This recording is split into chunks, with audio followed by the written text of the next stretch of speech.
Isak to Arsenal, no way.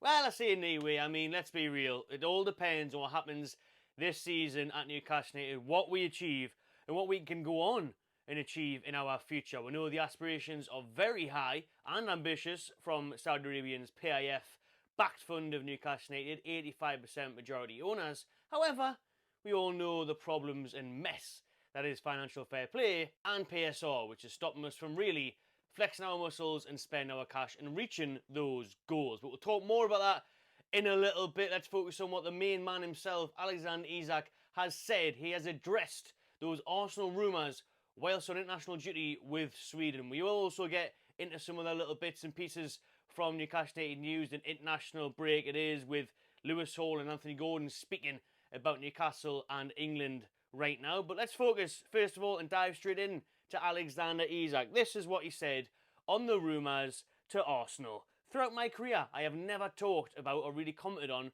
the move rumours during the season. There have been many such years where it has been talked about. It doesn't affect me. Obviously, this has been translated from Swedish, so it sounds a bit wishy-washy, but that's what it is. I am commenting on my situation in Newcastle, and I have never had any problem there.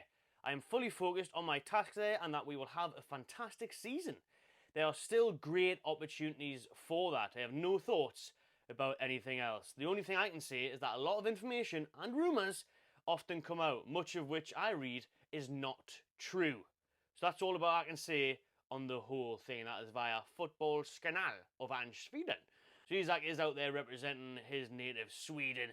But dissecting that little quotation statement from the striker himself there, he's talked about, ever since he's been at Sociedad, and even before that, he's had many, many rumours about his career. Obviously, that's why the Arsenal fans can't get away from it. They can't let it go. They are gutted they let him go, that they let him come to Newcastle, because they were tracking him for years, making YouTube compilation videos saying Isak's the new Henry, and he's coming to the Emirates.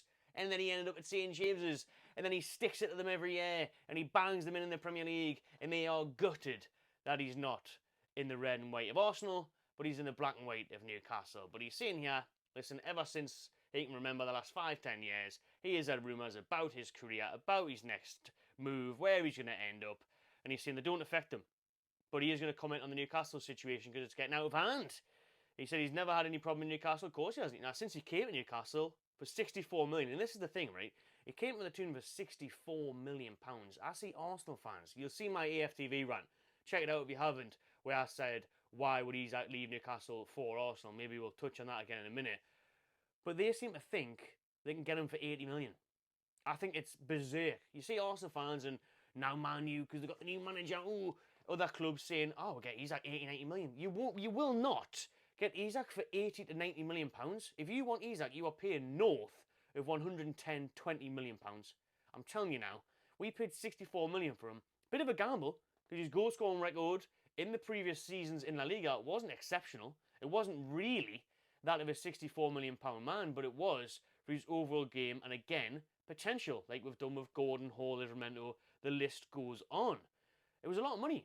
He had his injury troubles as well, which, to be fair, he has suffered with at the tune since he joined. He goes on to say, he's fully focused and there's great opportunities at Newcastle this season, which there is. Listen, we have turned the season on its head the last couple of weeks. We're only 1 point off third, and we are in a quarter-final, a favourable draw at home to Brentford. No disrespect to Brentford, very good side, but if you're looking to get to Wembley, you're looking to win cups, you have to beat the likes of Brentford. So what an opportunity that is next month in December for the Toon to get back to Wembley, or at least get to the semis, see who we get there. Then you've got 2 legs. So there is great opportunities. And we haven't even obviously got the FA Cup, which begins in January. So there's still cups on the horizon for Newcastle. There's potential silverware this campaign. And obviously Champions League football is very much back on as well, because of how tight the Premier League is. We are right in the mix again for Champions League qualification for top 4, top 5, top 6. Even if it was Europa League this year, I think that would be alright, since we missed out on everything last season and we're not competing in any form of European competition this year. Thanks to Man United somehow beating a hungover Manchester City side, knocking us out of our place in Europe. We didn't even get the Conference League. So vital that we get some form of European football again next year, because the likes of Isak, Bruno and the rest of them have had a taste now of those big Champions League nights, the San Siros, the Dortmunds, and they want it again, and he's going to want it again for his career. But he's saying we can achieve that in Newcastle. And that makes me laugh, these Arsenal fans who are saying, well, he would move to the Emirates in a heartbeat. You know, London. Nice London. Everyone wants to live in London. Does it? Because, you know, you go there and I'd rather live in Newcastle. You go to London, it's so busy, it's so congested, it's so expensive. I'm not sure it's quite got that appeal that it once did have back in the day for footballers when, look at they can move here. You haven't got a Whitley Bay in London, have you? Eh? I mean, you've got everything on your doorstep. You got the quayside, the countryside.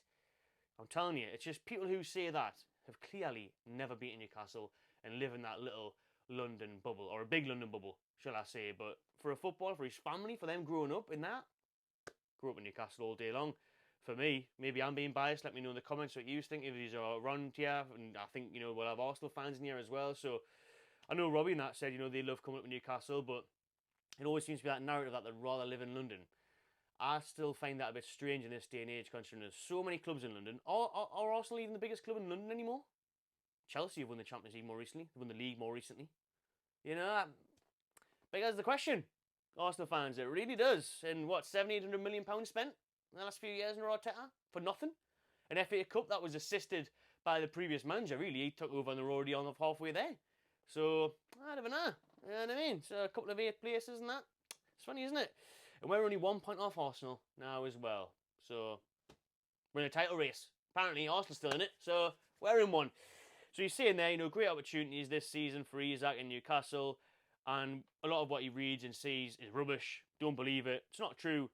And that's all he's going to say about the whole thing. So, Isak there probably giving a bit of a generic answer. You know, he hasn't came out and completely blanked a lot of stuff that he could have, or shut it down entirely, but he hasn't left the door open either. It's kind of what you'd expect him to say, but it's also nice to hear him say that, you know, he's focused on Newcastle. He believes there's great opportunities here, that we can achieve things, and that's kind of the gist of it. You know, he is committed here. I think he will stay if we get European qualification. If we finish top 5, top 6.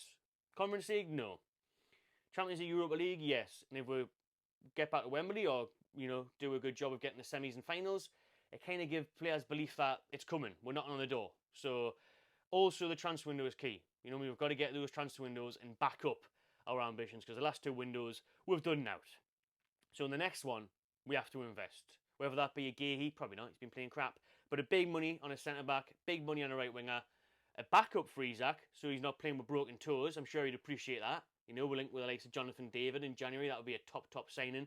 That would ease off some pressure off Isak, and, you know, you could rotate them a little bit more and play in bigger games and rest them for 20-30 minutes. Yeah, that's what he needs, because he's playing at the start of the season when he's getting criticism. He had a broken toe. You know, he's playing through injuries like a lot of players have done for the past 18 months at Newcastle United. So that needs to change. More strength and depth.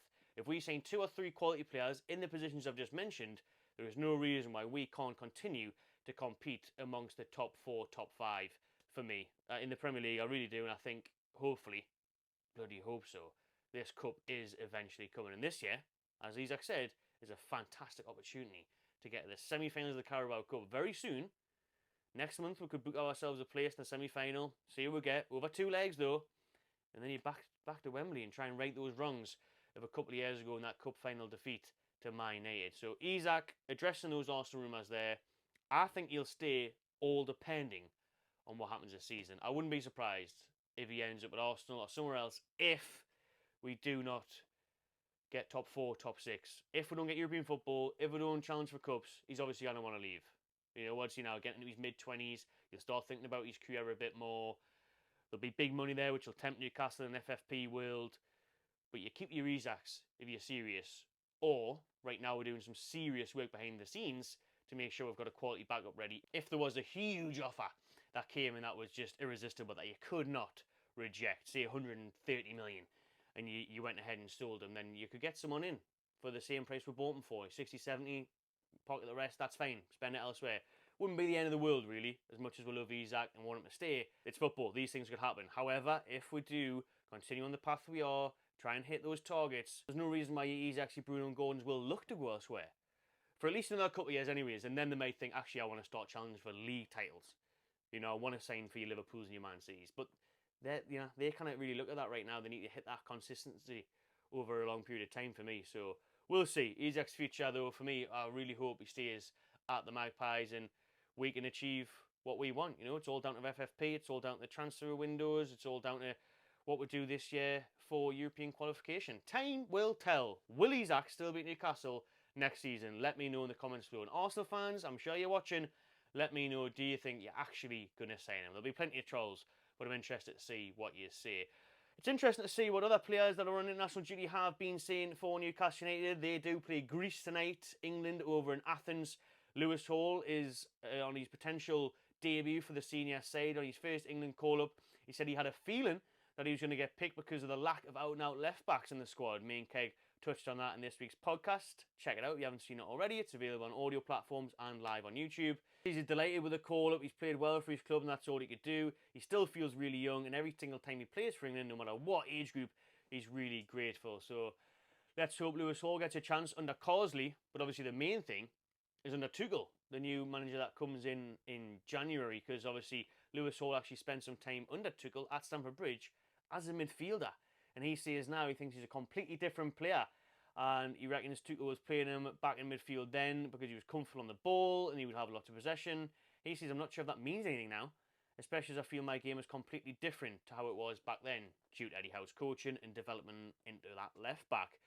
He likes Tuchel, he was a good person to him, gave his debut and he's gave him confidence. So he's grateful for that and looks forward to working with him in the future. But right now, he obviously wants to impress Carsley because he's the one that's in charge of maybe getting a cap in the next few days for the Three Lions. Gordon then as well, also talking about Tuchel.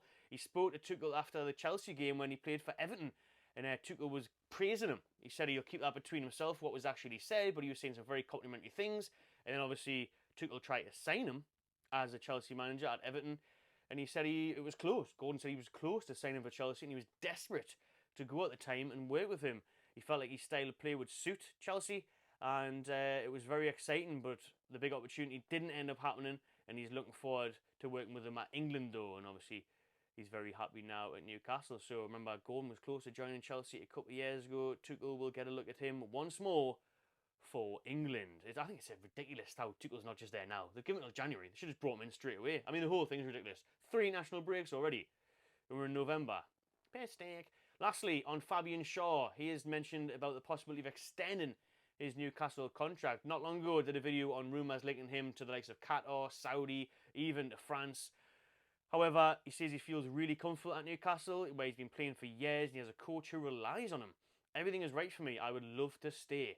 The club and the coach know what they have in me. Speaking of 442 magazine there, Shaw saying that he might be extending his contract at Newcastle. Or will he be listening offers? Will Newcastle be listening offers for him with him aging? Let me know what you would do with Shaw down below. And please do subscribe to Magpie Channel TV, everyone. Hope you're enjoying your little international break. I'm not. Bored as hell. Can't wait for the football to come back. But stay tuned to the Magpie Channel TV. Plenty of content coming your way throughout the next week or so. So smash that like button. Hit the bell. You know what to do. Most importantly, enjoy yourself.